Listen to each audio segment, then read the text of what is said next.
जैसा कि हम सब जानते हैं कि बहुत वेट करने के बाद फाइनली डीयू की cut off list, merit list जो है, फर्स्ट लिस्ट आ चुकी है। एंड एज आई प्रिडिक्टेड, ये लिस्ट जो है इसमें अगर आप देखेंगे तो जनरल कैटेगरी के लिए 257 score cut off first list में बन रहा है। मैंने ऑलरेडी आपको बोला था दैट 250 तक भी कट ऑफ पहुंचेगी। There were people who were getting anxious, but this is the truth. अब स्टूडेंट्स को कुछ इश्यूज हैं लिस्ट को लेके और डॉक्यूमेंट्स को लेके, तो वो चीज़ें हम आज की इस वीडियो में डिस्कस कर लेते हैं। Hi guys, I am Ayushi, your mentor for law entrance exams, and welcome to law digest. सबसे पहले congratulations to all of you who have made it so far. And अब आपको अपने डॉक्यूमेंट्स को अच्छे से प्रोवाइड करना है ताकि आपके एडमिशन में कोई इशू ना आए। सबसे पहले आप देखेंगे हाईएस्ट स्कोर जो है वो 375 है। मैं काफ़ी टाइम से कुछ ऐसे पोस्ट कर रही थी चैनल पे जहाँ पे मैं आपको बता रही थी कि लोगों के 300 प्लस आए हैं। There are people, but and I conducted a poll also, and I know कि पोल में to an extent it can be inflated also, because हर कोई सच नहीं बताता है। But even then, considering my experience in this area, मैंने आपको बताया था कि 250 प्लस भी कट ऑफ जा सकती है। देयर वर स्टूडेंट्स जिनको ये खराब भी लग रहा था सुनने में, जो बोल रहे थे कि आप ऐसा नहीं करना चाहिए, हमारे में एंजाइटी क्रिएट हो रही है, ये इश्यूज हो रहे हैं, वो हो रहा है। एंड ये हर साल का ही लोगों का रहता है। Each and every year, you know, I try to give you that reality check कि आप अननेसेसरीली एक्सपेक्टेशंस बना के ना बैठे। And I am not a sweet talker, I am not out here to tell you कि नहीं नहीं अरे आपका हो जाएगा। I am not there to give you any false hopes. मैं हमेशा बिलीव करती हूँ एक रियलिटी चेक में, इसलिए मैं हमेशा पेपर भी डिस्कस करती हूँ एग्जामिनेशन के बाद। कुछ लोगों को उससे प्रॉब्लम होती है, but that is what we are there for, कि आप रियल में देख सके कि एक्चुअल में क्या हो रहा है, rather than waiting in the fantasy world. कहीं पे अप्लाई नहीं किया बैकअप पे, फिर एंड डे पे आप you are stand nowhere, क्योंकि आप तो एक्सपेक्ट कर रहे थे कि आपका एडमिशन हो जाएगा based on the WhatsApp and Telegram chats that you guys keep on having. You believe more on them. And बहुत सारे स्टूडेंट्स इसलिए हर साल फेस करते हैं इशूज।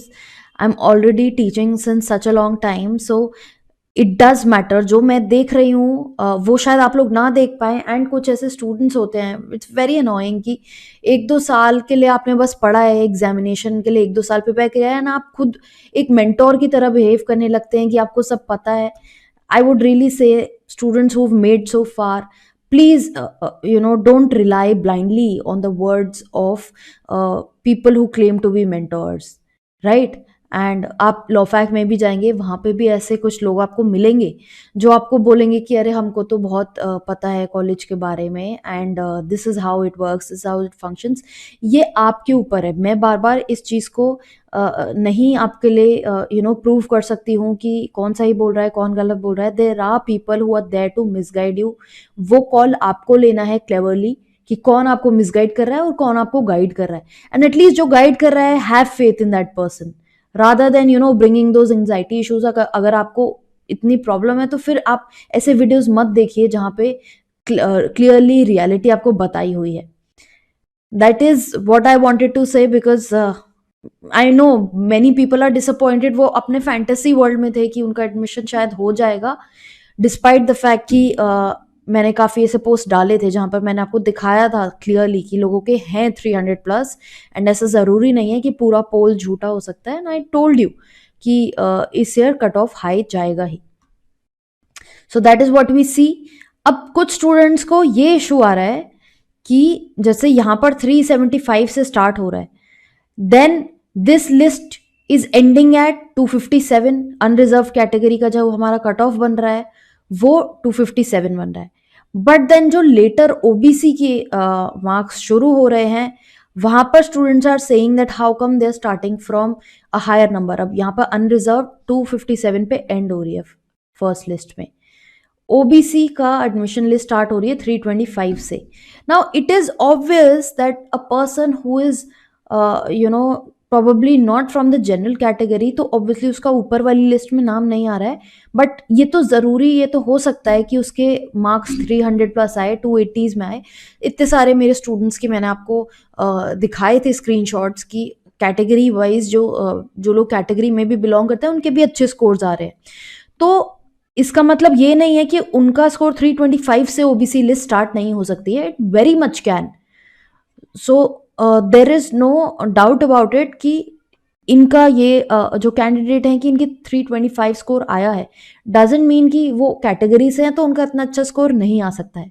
अब यहाँ पर एक इशू जो स्टूडेंट्स को ये लग रहा है कि कैटेगरी में लिस्ट फुल है, अब यहाँ पर कुछ अनरिजर्व्ड में भी ऐसी एंट्रीज हैं जहाँ पे ईडब्ल्यूएस कैटेगरीज से लोग मेंशन्ड हैं and they are getting the seat of the general quota. अब ये इशू क्या है? Now this is students may be feeling कि इनका तो अपनी लिस्ट में नाम आना चाहिए। इशू यहाँ पर यह है कि जब इन लोगों ने रजिस्ट्रेशन के टाइम पे फॉर्म भरा था तो may be they did not provide the right document, although उन्होंने, जैसे मान लीजिए इस कैंडिडेट ने ओबीसी कैटेगरी से अप्लाई किया है तो उन्होंने अप्लाई ओबीसी से किया but probably he did not upload the right document at that point of time. तो वो डॉक्यूमेंट ना होने की वजह से इनको जनरल में डाला है, क्योंकि ये जनरल लिस्ट में फॉल हो रहे हैं। 257 का अगर कट ऑफ है तो चाहे जितने भी बच्चे हो फैकल्टी को एडमिशन देना पड़ेगा, 257 से नीचे जितने भी किड्स हैं तो इनका 264 है। तो even though he is from the OBC category he will get the admission in the general category. अब आगे एक बार ये बात कर लेते हैं, गाइडलाइंस कुछ आई हैं इस चीज़ के बारे में। गाइडलाइंस में भी मेंशन्ड है, अगर आपने पढ़ा हो ये गाइडलाइंस भी डीयू की वेबसाइट पे गिवन है, जहाँ पे लिस्ट है वहाँ पे ये सारी नोटिफिकेशंस गाइडलाइंस वगैरह आ रखी हैं। अब यहाँ पर बोला हुआ है कि in case of a reserved candidate obtains a marks that makes him eligible for unreserved seat, जैसे कि हमने यहाँ पे देखा 262 स्कोर है, कट ऑफ है 257, कैटेगरी ओबीसी है, he is eligible for admission under the general category as well. Then इनको पॉलिसी के हिसाब से ट्रीट किया जाएगा जो इन्होंने इंफॉर्मेशन बुलेटिन में दे रखी है।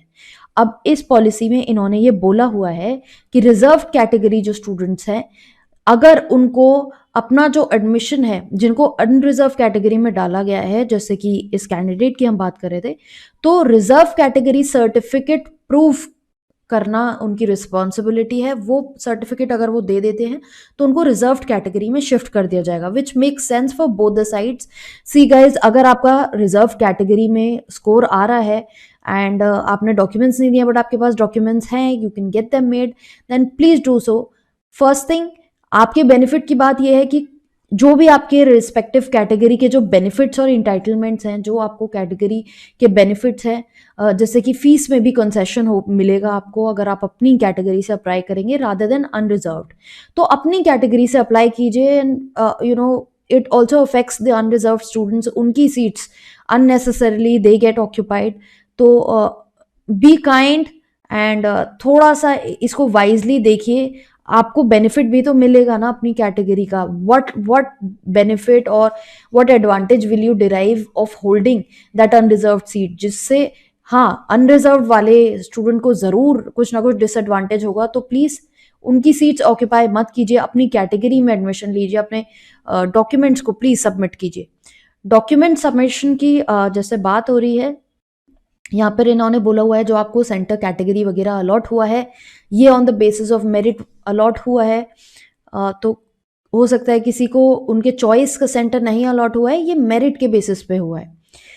अब यहाँ पर ये भी बोला हुआ है कि अगर एक एप्लीकेंट के सेम मार्क्स हैं बट एक ही सीट अवेलेबल है उस मार्क्स पे, मान लीजिए 257 पे अगर 10 स्टूडेंट्स के मार्क्स आ रहे हैं, सीट्स अवेलेबल 9 ही हैं, तो उनको पॉलिसी के अकॉर्डिंग ट्रीट किया जाएगा। फिर उसमें उनके मेरिट देखा जाएगा कि उनके जो मार्कशीट है किसका स्कोर ज़्यादा है, उन 10 में से किन 9 स्टूडेंट्स का स्कोर ज़्यादा है, क्योंकि सीट्स 9 ही है।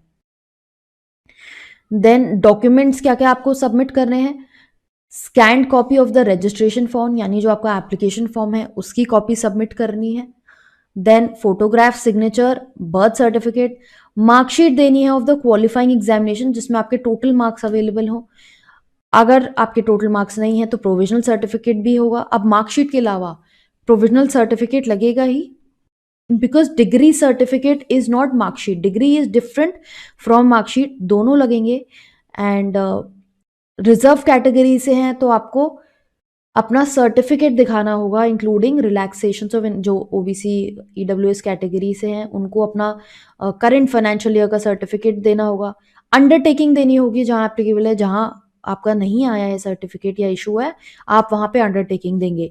माइग्रेशन सर्टिफिकेट या अंडरटेकिंग देनी है आपको। अब अंडरटेकिंग में माइग्रेशन सर्टिफिकेट में जो डीयू के ही स्टूडेंट्स हैं उनको माइग्रेशन सर्टिफिकेट सबमिट करने की ज़रूरत नहीं है। डीयू ने इनफैक्ट इस पे भी एक नोटिस निकाला है कि अगर आप डीयू से आपको माइग्रेशन सर्टिफिकेट देने की ज़रूरत नहीं है। कुछ स्टूडेंट्स को अब इन डॉक्यूमेंट्स में भी अपलोडिंग में प्रॉब्लम आ रही है। आगे अगर पढ़ेंगे यहाँ पर दिया हुआ है कि आपको एक पीडीएफ फाइल बनानी है अपनी मार्कशीट की और अपने डिग्री सर्टिफिकेट की। तो दोनों एक ही फाइल में, उस फाइल के 2-3 पेजेस हो सकते हैं बट वो फाइल एक होनी चाहिए क्योंकि आपको ऑप्शन में अपलोड करने के लिए एक ही वहां पर टैब दिखा रहा होगा जहां पे आपको अपलोड करना है। सर्टिफिकेट इक्विवेलेंट सर्टिफिकेट जहां पर आपको एडमिनिस्ट देने की ज़रूरत है, एडमिट करना है इक्विवेलेंट सर्टिफिकेट, तो वहाँ पर आपको इक्विवेलेंट सर्टिफिकेट भी देना है, मार्कशीट भी देनी है, प्रोविजनल डिग्री सर्टिफिकेट भी। ये तीनों चीज़ें एक ही फाइल में देने की ज़रूरत है। अब मान लीजिए कि आपने बिना पढ़े सिर्फ मार्कशीट अपलोड कर दी है, प्रोविजनल डिग्री सर्टिफिकेट नहीं अपलोड किया है। तो रिमेंबर मैंने जब पहले एक बार गाइडलाइंस आपसे डिस्कस करी थी जब लिस्ट वगैरह नहीं आई थी, तो उसमें मैंने आपको क्लियरली बताया था कि आपको फर्स्ट ऑप्शन मिलेगा अपलोडिंग डॉक्यूमेंट्स का, फिर डीन और जो भी हेड हैं वो सब वेरीफाई करेंगे उन डॉक्यूमेंट्स को, फिर एक और आपके पास ऑप्शन आएगा जहां पे आप रिमेनिंग अंडरटेकिंग्स वगैरह जहां पर आपके डॉक्यूमेंट्स इनकम्प्लीट हैं वो अपलोड कर सकते हैं। तो जिनका रह गया है वो दोबारा से एक बार आपका ये डॉक्यूमेंट जो आप सबमिट कर चुके हैं वो चेक हो जाए। डोंट पैनिक, बहुत से स्टूडेंट पैनिक कर रहे हैं कि इस एडमिशन कैंसिल तो नहीं हो जाएगा, बट डोंट पैनिक, ये डॉक्यूमेंट्स चेक हो जाएं, फिर जब से उसके बाद दोबारा से आप डैशबोर्ड को लॉग इन करेंगे and then again you will upload more documents. अब ये वाले जो डॉक्यूमेंट्स हैं कैंडिडेट्स को, ये डॉक्यूमेंट्स लॉ जो भी आपका सेंटर है आपको एडमिशन के बाद ऑफिस में, उस ऑफिस में रिस्पेक्टिव सेंटर के 10 दिन में ये डॉक्यूमेंट सबमिट करने हैं। Character certificate, anti ragging certificate और ये एलएलएम के लिए स्टडी लीव। तो ये डॉक्यूमेंट्स आपको विद इन 10 डेज में सबमिट करने हैं अपने रिस्पेक्टिव सेंटर पे एडमिशन होने के बाद ऑफिस जाके। देन कैंडिडेट अगर रिक्वायर्ड डॉक्यूमेंट्स जो हैं वो प्रोड्यूस नहीं कर पाते हैं तो आपको उसके लिए एक अंडरटेकिंग देनी है same which will be and आपको मार्क किया जाएगा as reported on the admission list. अगर आप जैसे अंडरटेकिंग वगैरह सबमिट कर रहे हो, प्रॉपर डॉक्यूमेंट्स नहीं है तो उसमें रिपोर्टेड मार्क किया जाएगा। अब ये डॉक्यूमेंट्स आपको अपलोड करने हैं within 4 days from the last date of admission. तो जो भी लास्ट डेट ऑफ एडमिशन है उससे पहले के 4 दिन के अंदर अंदर आपको ये जो डॉक्यूमेंट जो आप सबमिट नहीं कर पाए हो वो अपलोड करने होंगे। अगर ऐसा नहीं होता है तब आपका एडमिशन कैंसिल होने के चांसेस यहाँ पर उन्होंने दिए हुए हैं कि that will be cancelled, fees will be forfeited. तो ज़रूर ये गाइडलाइंस आप पढ़ लीजिए, although I have already covered them. Admission schedule में एक बार दिखा देती हूँ आपको। फर्स्ट लिस्ट 10 दिसंबर को आई है, आप अप्लाई करेंगे। अब फैकल्टी इसको वेरीफाई करेगी, अप्रूव करेगी एडमिशन ऑफ कैंडिडेट्स। 14 दिसंबर तक आपको ये चीज़ के बारे में पता चलेगा, 15 दिसंबर तक आपको फीस सबमिट करनी है। तो अब जैसे फैकल्टी अप्रूव करेगी 10th दिसंबर 8 PM तक, so they are looking at your documents and then ये आपके पास टाइम होगा फर्दर अंडरटेकिंग वगैरह जो डॉक्यूमेंट्स नहीं आए हैं ठीक से वो सबमिट करने का। फिर फाइनली आपको पेमेंट करनी होगी 15 को अगेंस्ट योर कैंडिडेचर। अब इस कैंडिडेचर के बाद भी आपके अंडरटेकिंग्स वगैरह रह जाएंगे बिकॉज उन्होंने ये आप एक लॉयर की तरह पढ़ेंगे तो उसमें ये बोला हुआ है कि आपकी फोरफीट कर ली जाएगी फीस अगर आप सबमिट नहीं करते हैं। तो ऐसा नहीं है कि 15 दिसंबर तक आपको सब कुछ रेडी रखना है, अपलोड करना है, कर सकते हैं, बहुत अच्छी बात है। रह जाते हैं डॉक्यूमेंट्स तो आपके पास टाइम है कब तक, लास्ट डेट जो एडमिशन की हम यहाँ देख रहे हैं 23 दिसंबर इन्होंने बोला हुआ है। सेकेंड लिस्ट आपकी 17 को आएगी। तो इस डेट से पहले 4 days तक आपको सारे डॉक्यूमेंट सबमिट करने हैं, ऐसा उन्होंने बोला है। तो बहुत ज़्यादा पैनिक करने की ज़रूरत नहीं है। डॉक्यूमेंट्स अपने ऑब्वियसली अब ये लास्ट इतना टाइम आपको मिल चुका है डॉक्यूमेंट्स रेडी करने का, फाइनली आप अपने डॉक्यूमेंट्स रेडी कर लीजिए। जिन लोगों का कॉलेज से रिजल्ट्स वगैरह नहीं आए हैं, आप अपने कॉलेज अथॉरिटीज से बात कीजिए कि आपको रिजल्ट फर्निश करने की ज़रूरत है एंड वो आपको प्रोविजनल सर्टिफिकेट एटलीस्ट दे दें। इतने आप अंडरटेकिंग वगैरह ये सब सबमिट कर सकते हो। सो टाइमलाइंस आपको इस गाइडलाइन में क्लियरली डिफाइंड है कि आपको कब तक अपने सारे डॉक्यूमेंट सबमिट करने हैं, जो डॉक्यूमेंट्स आपको देने हैं, मार्कशीट, रिजल्ट जिसमें टोटल मार्क्स आपका रिफ्लेक्ट हो रहा हो, प्रोविजनल सर्टिफिकेट या degree certificate of the qualifying examination being कि जो भी आपका ग्रेजुएशन है, पोस्ट ग्रेजुएशन है जिससे आपने अप्लाई किया है। रिजर्व कैटेगरी है तो आपको सर्टिफिकेट देना होगा अपनी कैटेगरी का, और इनकम का भी करंट फाइनेंशियल ईयर जहां एप्लीकेबल है, और माइग्रेशन सर्टिफिकेट। तो ये आपको डॉक्यूमेंट सबमिट करने हैं। ये डॉक्यूमेंट सबमिट कर दीजिए। उसके बाद आपका फीस हो जाएगी। फीस का भी नोटिस आया हुआ है कि फीस थोड़ी पहले से बढ़ गई, 4900 something for the first semester you will be paying.